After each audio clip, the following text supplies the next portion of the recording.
gente sabe que tem ainda um avanço que está vindo com o pessoal do lixão, mas aí, em consideração a vocês que chegaram aqui na hora, a gente resolveu começar. A gente, inclusive, Guilherme disse aqui ainda agora que é 7h30 quando a gente estaria começando, certo? Passamos um pouquinho, mas vamos iniciar. É o seguinte, eu sou Nora Neves, sou arquiteta urbanista, estou atualmente como secretária executiva da Secretaria Executiva de Planejamento Estratégico da Secretaria de Planejamento Urbano da Prefeitura do Recife. Queria dar as boas-vindas a vocês aqui hoje, agradecer a presença de vocês que estão aqui nesse esforço de juntos pensarmos qual a cidade que gostaríamos de ter, né? Nessa construção estamos hoje nesse processo de escuta que não se iniciou aqui. A gente já vem, vocês já devem ter visto, inclusive aqui, né, o site ali www.recife500anos.com.br, onde as pessoas já vêm contribuindo, vêm preenchendo o questionário, vêm respondendo e fazendo. É o microfone da Rihanna, não estou vendo, eu vou. Eu vou me mostrando. Bom, e a gente já iniciou esse processo aqui de escuta, né, para a construção desse plano Recife 500 anos, que não é nada mais do que um plano de desenvolvimento para a nossa cidade. E é um plano de desenvolvimento com foco no ano de 2037, que é o ano em que a cidade estará completando 500 anos. Então, a partir dessa visão de futuro, que a gente está aqui nesse processo de construção coletiva, serão definidos quais os projetos, quais os instrumentos, quais as ações necessárias para que tenhamos essa cidade desejada por todos os moradores da cidade. Claro que esse momento ele é a primeira escuta, depois vai ser amplamente divulgado esse resultado, essa visão de futuro dos moradores da cidade, né? E a partir daí, com esses instrumentos, com esses planos, com esses projetos definidos, eles serão também devolvidos para a população e que poderão continuar contribuindo, tanto no site como nos outros momentos. Nós tivemos já reunião na RPA 1, na RPA 2, estamos aqui hoje na RPA 3, numa escuta mais popular, né, dos movimentos sociais. Vamos ter na quinta-feira na RPA 6, na outra semana na RPA 5 e na outra 4. Tivemos uma escuta também no Fórum do Prazeres e vamos ter ainda uma escuta com os conselhos, com os representantes dos conselhos. E certamente esse plano também depois deverá ir para o conselho da cidade, certo? Então a gente está, eu vou, assim, queria registrar, antes de passar a palavra aqui para Guilherme, queria registrar que isso não é um plano de gestão, isso é um plano de desenvolvimento para a cidade, considerando inclusive que é um plano de longo prazo, um plano, né, para 2037, para daqui a 22 anos, certamente terão ações, terão projetos apontados, propostos pela população, que poderão ser executados em 5 anos, outros em 10 anos, outros projetos poderão ser executados até nos 22 anos, e outros talvez até a gente nem consiga executar nesse horizonte que estamos aqui focando hoje de 2037. Então, para isso, eu vou passar aqui a palavra para Guilherme, que é o coordenador da AIRES, que é a Agência Recife para Inovação e Estratégia, para que ele detalhe melhor o que é esse plano, como é que ele surgiu, como é que ele vem sendo construído, né, isso, e nos oriente aqui como é que vai se dar esse trabalho na noite de hoje. Pontuar um pouco, né, como é que a gente vem desenvolvendo e fazendo essa construção coletiva, colaborativa. Boa noite e obrigada.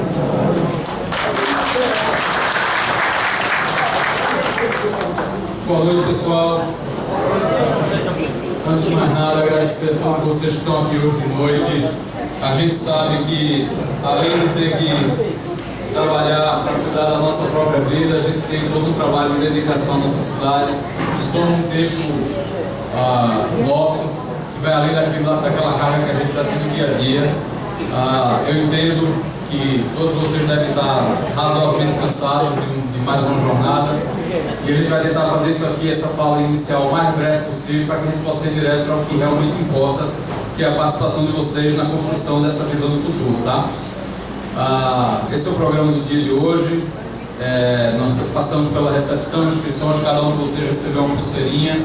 Essa pulseira que orienta para que qual das salas vocês vão participar aqui depois, num momento mais de interação. Nora fez essa abertura e apresentação do que é que a gente está fazendo aqui. Eu vou falar um pouquinho sobre o nosso plano Recife 500 anos e a partir daí nós vamos direto para as salas. Como a gente tem feito em todas as outras RPAs, a prioridade é a participação de vocês dentro das salas, é a contribuição que vocês vão dar lá, é os debates que vão surgir a partir dessas contribuições. De qualquer forma, eu vou permanecer aqui, fora das salas, à disposição para qualquer um de vocês que tenha qualquer dúvida sobre a minha fala ou sobre o mesmo processo que está sendo constituído. Eu estou por aqui para a gente trabalhar, ok? Depois dos trabalhos em grupos, tem a exposição do painel e a socialização das propostas elaboradas por cada grupo. A ideia é que cada pedacinho de contribuição que vai ser dada aqui agora seja considerada na construção de uma visão maior, conjunta para a nossa cidade. Quando essa visão preliminar estiver pronta, a gente volta aqui. Esse é um compromisso que a gente já assume agora, para dizer a vocês, daquela noite que a gente conversou, daquele bate-papo que a gente teve, o que a gente entendeu e conseguiu resumir é isso daqui.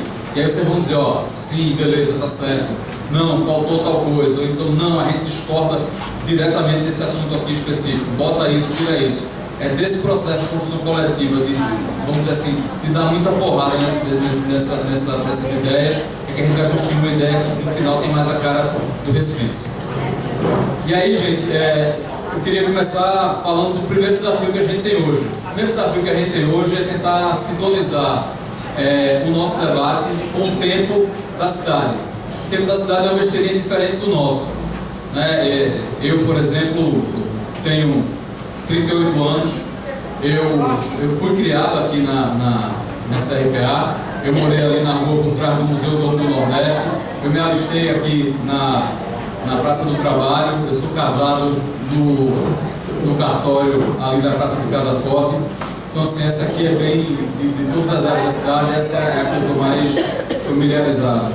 Se alguém aí estiver perto dos 38 anos, é capaz de ter me encontrado, possivelmente, em algum dos bailes funk lá do América. Recentemente, eu peguei um taxista que olhou para minha cara, olhou para o retrovisor e disse: irmão, velho, eu ia no América, mas fui no show de DJ Malboro que teve lá e tal. Ei, irmão, velho, a gente odiava aquele burguesinho que parecia no América, que era deles. Mas a ideia da gente aqui hoje, gente, é falar um pouquinho nessa perspectiva. Vai falar do tempo que a cidade tem, que é um pouquinho diferente do tempo da gente. Essa é a foto de uma cidade, essa é a cidade de Berlim. E se a gente olhar ela assim de cima, a gente consegue reparar algumas estruturas que dá para reconhecer só de olhar no mapa. Dá para ver, por exemplo, que aqui tem um rio que corta a cidade. Aqui tem um parque, isso aqui são áreas verdes. Tem um conjunto de avenidas que cortam a cidade, avenidas mais largas. Isso são estruturas que a gente chama de estruturas de permanência na cidade. São coisas que são ou estruturas naturais, que a gente recebeu da natureza, como é o caso do rio, ou estruturas construídas, que são feitas para durar. Algumas dessas estruturas, como por exemplo esse conjunto de linhas de trens que estão aqui, são feitas para durar, mas são feitas também para servir de espaço para a renovação da cidade. Se a gente reparar, essa foto é de 1953. Esse mesmo território, olhado de cima em 2008, a gente rapidamente reconhece que naturalmente o rio está lá. No caso dessa cidade, eles tiveram sucesso danado em ampliar as áreas verdes. Então, o parque está lá com áreas ainda mais verdes. Aquele plano de avenidas maiores foi consolidado.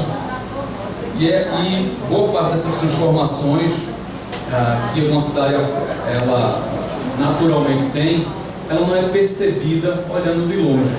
Mas essa cidade, nesse período, dentre outras coisas, derrubou um muro. Essa cidade é a cidade de Berlim. Ela era separada por um muro criado após uma guerra.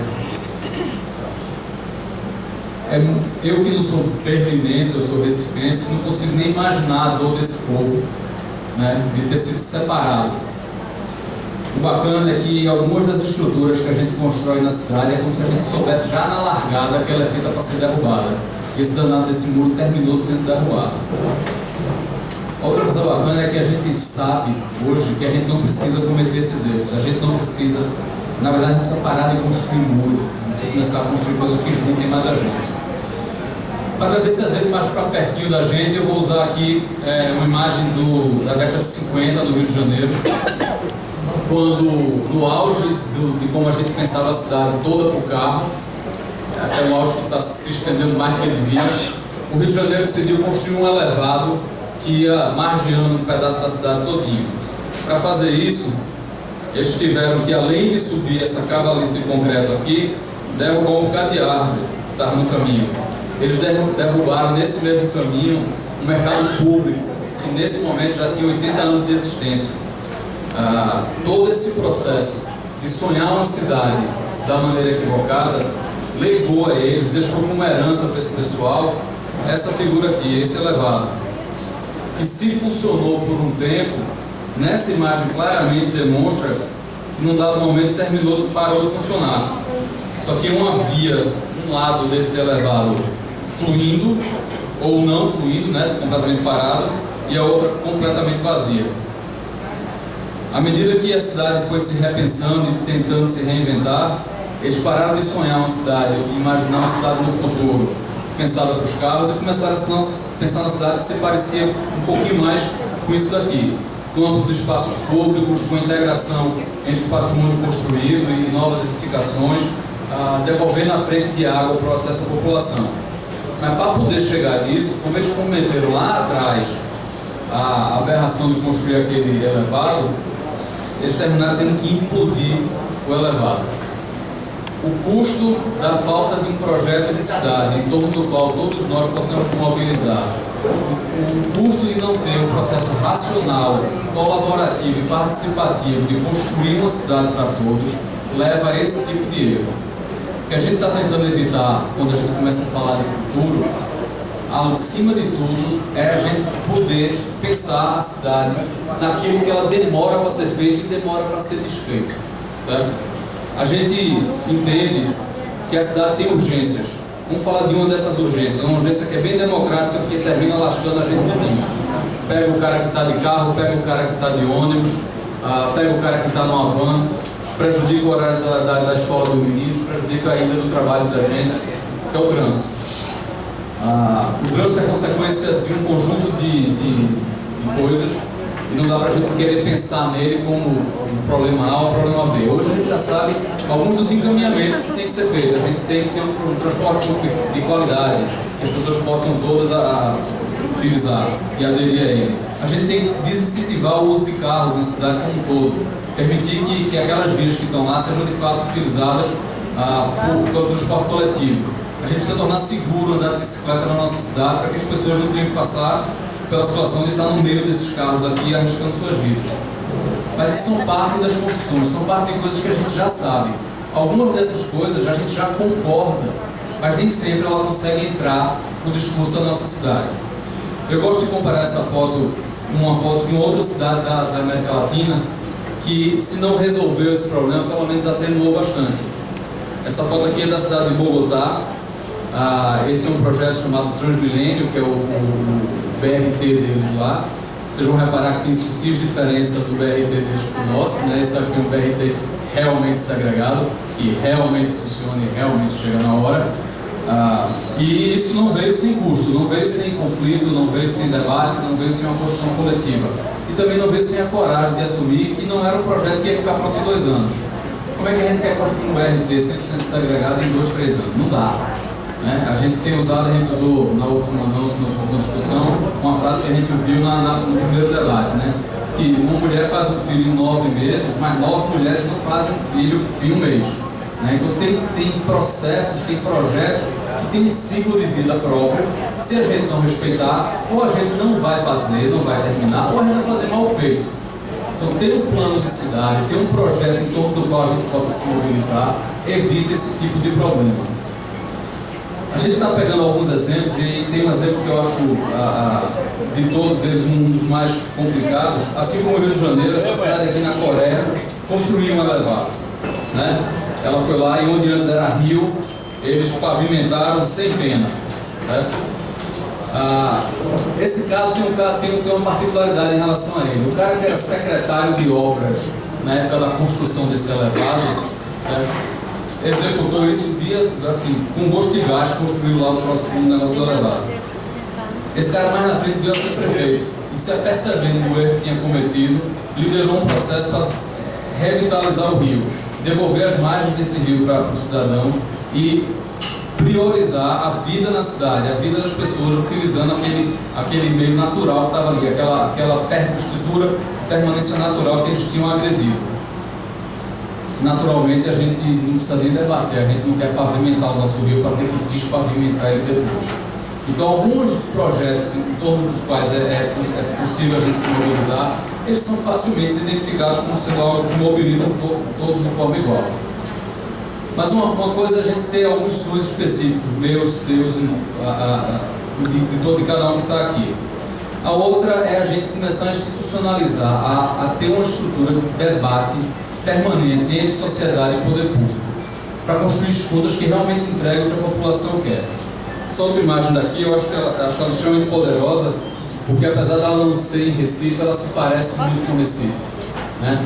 Isso aqui é a cidade que também, por coincidência, é uma cidade colombiana, a cidade de Medellín, e essa cidade durante muito tempo teve desafios muito maiores do que a gente consegue sequer imaginar. Se a gente acha que vive num ambiente de extrema violência, e a gente vive num ambiente de extrema violência, essa cidade teve um ano onde se matava mais jovens nas ruas de Medellín do que o somatório das guerras civis que ocorreu naquele ano. O processo de retomada da cidade, o processo de devolver a autoestima dessa população e de urbanizar as áreas da cidade, passou por um processo de escuta que, dentre outras coisas, identificou que o morador, por exemplo, dessa casa daqui, ele não queria sair daí. Ele queria poder chegar em casa de forma mais rápida, ele queria poder, depois de um dia de trabalho, não ter que subir 1000 degraus para chegar na casa dele. Terminou que esse processo resultou na construção de um complexo de escadas rolantes. Certo? Nós estamos falando aqui de uma área de morro, uma cidade pobre como a nossa, maior do que a nossa, mas pobre como a nossa. Uma cidade extremamente desigual como a nossa. Essa é uma imagem de um dos eventos de inauguração. Eu nunca tive em Medellín, tá, gente? Mas a gente interage com pessoas da Colômbia, a gente conhece pessoas que estiveram lá. A manutenção que é dada a essas escadas rolantes é mais rigorosa do que você vai encontrar em shopping center de Recife. Essas escadas não param, né? Tem uma mensagem por trás disso daí que é muito forte.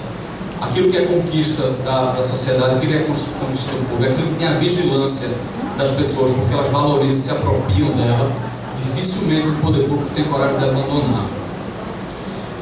Eu gosto muito dessa imagem, porque ela faz parte do mesmo complexo, da mesma lógica de você ter maneiras diferentes de subir, mas também ter maneiras diferentes de descer o morro. E essa imagem aqui eu acho fantástica, porque ela mostra já uma etapa mais à frente, onde essas escadas rolantes que ficavam expostas à chuva, ao sol rigoroso lá, elas foram cobertas para criar um maior conforto para a população. Mas o que eu acho mais bacana dessa foto é que, diferente de uma foto inicial que pode parecer estranho, que parece que aquela escada rolante não pertence aqui, essa foto dá a medida certinha de como ela está exatamente no lugar certo. Ela está onde a população escolheu e como a população quer que seja. Mas para construir alguns desses projetos, a gente sabe que o horizonte de tempo dele não cabe no horizonte de gestões públicas, né? A gente sabe que cada prefeito tira um mandato de 4 anos. Né? Se for reeleito, chega a 8, mas ninguém chega a 9. Né? Então a gente não pode estar contando com a boa vontade o tempo todo, ou vamos dizer assim, o espírito inovador de cada gestor que entra. Vou pegar um exemplo aqui, certo? E eu estou pegando isso aqui de propósito. Recentemente, Recife concluiu um estudo que é um mapeamento de áreas de risco na cidade. E digamos que para que a gente chegue a 0% de área de risco, que já vou adiantando para você, não é nada trivial, dificilmente isso acontece, que à medida que você vai resolvendo um pedaço da cidade, outros pedaços vão se formando, outros problemas vão sendo criados. Mas digamos que essa fosse uma meta realista. Dá para fazer em 1 ano? Seguramente não. Em 2, também não. Mas será que dá para fazer em 10? Vamos considerar que dê para fazer em 10. Estamos em outubro de 2015. Isso joga a gente para outubro de 2025. Nesses 10 anos, dentre outras coisas, a gente troca de prefeito 2 vezes. A gente troca de vereadores 2 vezes. Né? O que é que não troca? Qual é o protagonismo que não é alienado e não tem tempo para acabar? É o de vocês. É é o meu. Eu também faço parte da sociedade civil organizada que está tentando lutar por uma cidade diferente. Esse mandato ele não se encerra. E esse mandato ele tem que se impor àquele mandato de 4 anos que cada prefeito tem e cada vereador tem. Vamos pegar um outro exemplo aqui. Esse é um exemplo que está ocorrendo na cidade hoje. A região metropolitana de Recife foi alvo de um projeto de parceria público-privada para universalização do saneamento. Significa fazer chegar saneamento na cidade toda. Esse processo, por contrato, ele tem uma janela de tempo entre 8 e 12 anos.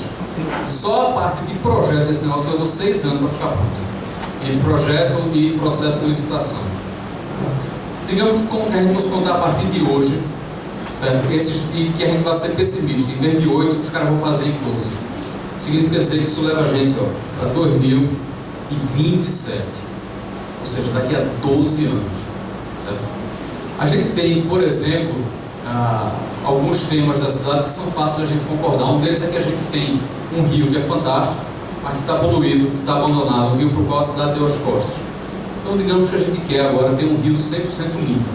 Você ter um rio 100% limpo, certo? Para ser um rio você pode nadar, pescar, onde você pode realmente usufruir daquele rio, leva em média até 10 anos após o processo de universalização do saneamento. Significa dizer o seguinte: quando a gente para de sujar o rio, se você deixar, não fizer nada, ele sozinho em 10 anos se limpa.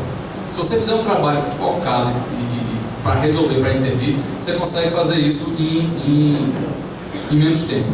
Mas vamos dizer de forma pessimista que não se faça nada, só universalize o saneamento e a gente pare de sujar o nosso rio. Significa que para a gente ter 100% de despoluição de Capibaribe, 10 anos em cima daquele 2027, joga a gente para 2037. Então, gente, isso é um horizonte um pouquinho mais realista do que a gente querer discutir hoje a despoluição do rio. É muito bacana a gente querer discutir a despoluição do rio e é fundamental que isso esteja na nossa agenda, assim como é fundamental um conjunto de outras agendas que transportam a gente para o futuro. Mas o desafio maior hoje ainda é cuidar de uma cidade que é urgente. Ontem a gente estava num debate na Universidade Católica e estava lá uma menina chamada Paula, ela é do movimento Resiste Santa Mara. E ela disse para mim com todas as letras: meu filho, você quer discutir o futuro daqui a 22 anos, mas a urgência do povo grita. E vai ser muito difícil que você escute qualquer outra voz que não seja da urgência. A tentativa da gente de hoje, gente, eu sei que é duro, que é difícil, que não é fácil, é a gente começar a pensar a cidade numa outra perspectiva. Quais são os problemas de hoje que é inaceitável que daqui a 5 anos ainda existam e que dê nesse tempo a gente resolver? Quais são as outras questões que cabem no prazo de 10 anos, de 15? E será que, vencido alguns desses desafios em 5, 10, 15 anos, a gente pode começar a sonhar com uma cidade diferente de verdade em 2037? 2037 é uma data de aniversário da cidade, que faz 500 anos. Não sei se você lembra quando o Brasil fez 500 anos. Foi um arrapapá do diabo, o pessoal decidiu fazer um bocado de festa, tinha um contador ali na Agamenon Magalhães contando os dias para chegar aos 500 anos. E aí o Brasil, dentre outras coisas, decidiu construir uma caravela igual os portugueses usaram para chegar aqui. Estamos falando 500 anos atrás, com tecnologias que hoje já são absolutamente obsoletas. Os caras construíram um barco de madeira, a vela, saíram de Portugal, cruzaram o Oceano Atlântico e chegaram aqui. Na comemoração dos 500 anos do Brasil, a gente não conseguiu fazer uma caravela falsa que tinha motor nela andar de verdade. Esse tipo de caso, infelizmente, depõe contra o tipo de país que a gente é, contra o tipo de projetos com os quais a gente se envolve. Cá entre nós, não tinha nada que estar construindo caravela 500 anos depois que os portugueses chegaram. A gente não está aqui para propor a construção de caravela, tá? A gente não está aqui para propor a reedição de coisas antigas ou erros do passado. O que a gente quer de verdade é começar a sonhar uma cidade em torno da qual cada um de vocês, eu e um bocado de gente que está aqui fora, possa começar a se mobilizar. Quais são as agendas que pertencem a todos, que todos conseguem defender elas de forma conjunta? Quais são aquelas agendas que pacificam o debate na cidade? Não vamos nos iludir, gente. A cidade é um ambiente de conflito natural. A gente procura coisas diferentes na cidade, né? A gente quer um lugar para morar, desse lugar que a gente quer morar, a gente quer que não tenha barulho, a gente quer que tenha segurança, a gente quer poder criar nossos filhos soltos, mas a gente quer também um lugar onde a gente possa trabalhar, onde tem emprego, onde tem uma movimentação, a gente quer um lugar para se divertir. Esse é só um dos conflitos naturais da cidade.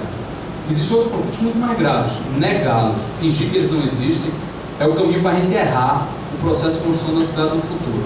O que a gente quer é usar esses conflitos para jogar a gente para um outro momento, para começar a construir quais são aqueles projetos em torno do qual a gente consegue se mobilizar. A gente, e isso foi dito ontem, a gente está indo num processo de tentativa e erro, tá, gente? Estamos aqui escutando, debatendo, a gente está devagarzinho. Essa apresentação que eu estou fazendo aqui na RPA 3 já é diferente da que eu fiz na RPA 1, porque lá o pessoal disse: meu irmão, essa tua conversa mole aqui não é engolir não, né? Nossa, tinha uma imagem bonita lá que a gente trouxe, velho, vá para outro caminho. Então esse debate a gente está aprendendo também, o processo é de aprendizagem. A gente está descobrindo o que é que funciona, mas tem algumas coisas que a gente já sabe que não funciona. O que é que não funciona para construir um projeto de futuro para a cidade? Isso aqui, ó. Plano de governo de 4 anos não funciona. A gente já teve quantos desses? Quantas vezes a gente já não debateu isso aqui? A cidade, ela é feita para ter instrumentos que perduram, que vão além desses 4 anos. A forma como o sistema do nosso país, o sistema político do nosso país foi pensado, era para dotar a cidade de instrumentos que permitissem a gente ir além desse universo. Para isso, tem um processo de debate que é necessário e legalmente exigido. Ele está acontecendo hoje aqui, ele vai acontecer em outras instâncias, em outros momentos. Não sei se vocês sabem, a Recife está num processo muito próximo de começar a revisar o seu plano diretor. Estamos falando de instrumentos fundamentais para que a gente leve a cidade para o futuro de uma forma mais racional. Né? O que a gente quer aqui hoje é começar a debater o futuro.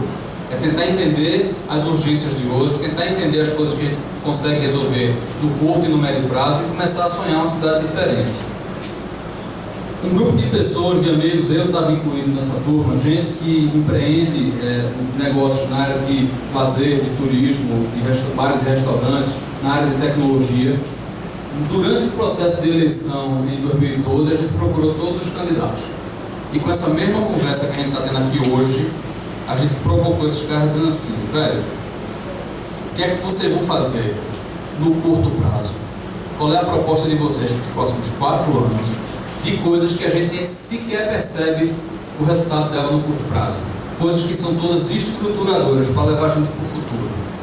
Tinha um exemplo que a gente usava muito, que é dizer que as cidades querem muito ter metrô subterrâneo, né? É muito comum as cidades buscarem isso. Isso é um modal bacana, funciona, chega na hora, né? Mas só para fazer projeto disso leva anos. Para começar a construir também. E a primeira etapa desse negócio é cavar um mega de um buraco, que atrapalha a vida das pessoas, que é chato, que traz impopularidade para o prefeito. Então tem um negócio que a gente diz o seguinte: vamos fugir do buraco, né? Todo prefeito quer inaugurar um metrô, nenhum quer inaugurar um buraco. Como é que a gente faz para identificar os projetos que começam por buraco? Começam pela parte dura, pela parte difícil. Como é que a gente vai para comprometer gestores públicos com medidas que não são necessariamente populares no presente, mas que entregam uma construção de futuro? E aí a gente fez essa provocação para todos os candidatos. Aqui estão algumas das fotos desses debates. Esse aqui é um dos candidatos que esteve lá. Esse maluqueiro aqui sou eu. Eu tive em todos os debates, tá, gente? E esse é o debate que a gente teve com o atual prefeito da cidade de Recife. Provocação para esse cara foi igual a dos outros, a resposta dele foi um pouquinho diferente. Ele devolveu como provocação e disse: velho, se vocês acreditam de verdade no que vocês estão portando, se vocês defendem e a gente defende um modelo de participação específico que vem dando certo, por que vocês não se juntam a gente e a gente constrói esse negócio de forma conjunta? Por que vocês não participam disso? Por que a gente não tira isso de dentro, certo, do tempo da gestão e entrega isso a uma institucionalidade que possa ter outros tempos? É daí que surgiu a ideia desse negócio chamado Agência Recife para Inovação e Estratégia. A ideia da gente é construir um modelo de governança que permita a participação de todos, mas que mais do que qualquer outra coisa use estratégia para cuidar dos problemas que a gente conhece, e inovação para cuidar dos problemas que a gente ainda não conhece, ou que a gente pelo menos não sabe como é que vai fazer para resolver. Essa agência está nascendo junto com esse plano que a gente está discutindo aqui, que é o Recife 500 anos. Ela é inspirada no modelo do Núcleo de Gestão do Porto Digital, e ela é uma associação qualificada como organização social e regida por uma governança mista. Significa dizer o seguinte: quem manda em conjunto nela são atores da sociedade civil organizada, são lideranças da sociedade em conjunto com o poder público. Em função desse modelo de governança, essa organização está habilitada a executar políticas públicas não exclusivas. Qual é o reflexo disso? É que, por exemplo, isso aqui é uma composição que você vai encontrar em algumas organizações desse tipo. Essa não é necessariamente a nossa, mas, dentre outras coisas, você tem a participação de pessoas de notória capacidade profissional para debater aquele tema que está ali, e os temas da cidade vão se transformando, vão mudando, então essa governança vai mudando também.